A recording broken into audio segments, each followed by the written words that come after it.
All right, so here it is, the Nokia Lumia 925 for T-Mobile. Obviously, the very first thing you're going to notice that's different about this particular Lumia is that it has an aluminum lining all around the corner, all around the sides, everywhere. It's really beautiful, and it's got white polycarbonate in the back. That's a matte white polycarbonate, so very difficult to put some fingerprints on that. Big fan there.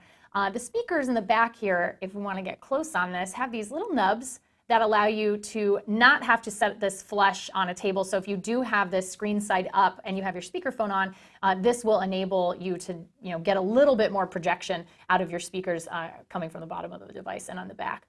We've got an 8.7 megapixel Carl Zeiss lens. This one actually has a 6th lens as opposed to its brethren. I guess I'll call them the Lumia 920 triplets because I do have a Lumia 920 and a 928 here.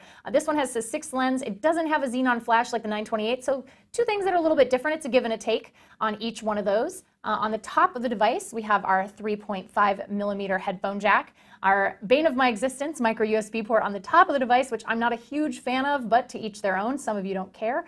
And of course, our SIM tray slot. So there's our door and our little keyhole right there. On the 925, we have the exact same processor as the 928 and the 920. We have a dual-core 1.5 gigahertz Snapdragon processor. So you're going to get that same snappy speed responsiveness in Windows Phone 8 that you would on either of those two devices. So if you're on T-Mobile and you're worried you're getting the short end of the stick in terms of processing speed, you're not compared to the 920 or the 928.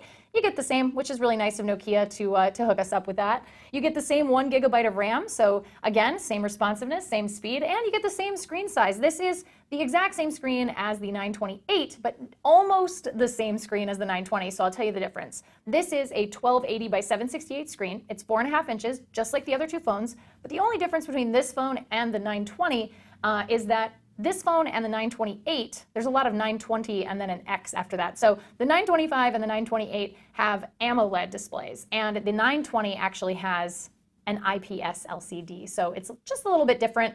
These two are, the AMOLED ones are pentile, just so you guys know if that means anything to you. Some of you will care about such things, some of you will not.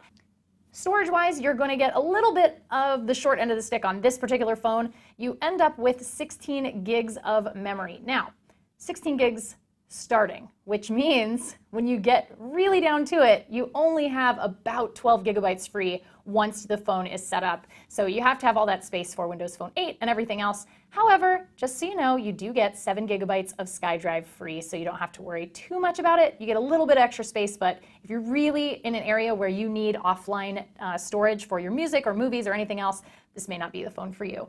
Beyond that, same 2,000 milliamp battery that the other two devices have. Unfortunately, no wireless charging, but let me show you why. Look at how fat the 920 is compared to the 925. This one has wireless charging on board. The 925 does not. If you're desperate for wireless charging, that's okay. You can get a case that snaps onto the back of this and will allow your 925 to charge wirelessly. Beyond that, there's only a couple more things. This is by far the lightest of the Lumia 920 lineup, the 920 triplets. The 925 clocks in at 139 grams. The very lovely 928 clocks in at 162 grams, so quite a bit heavier.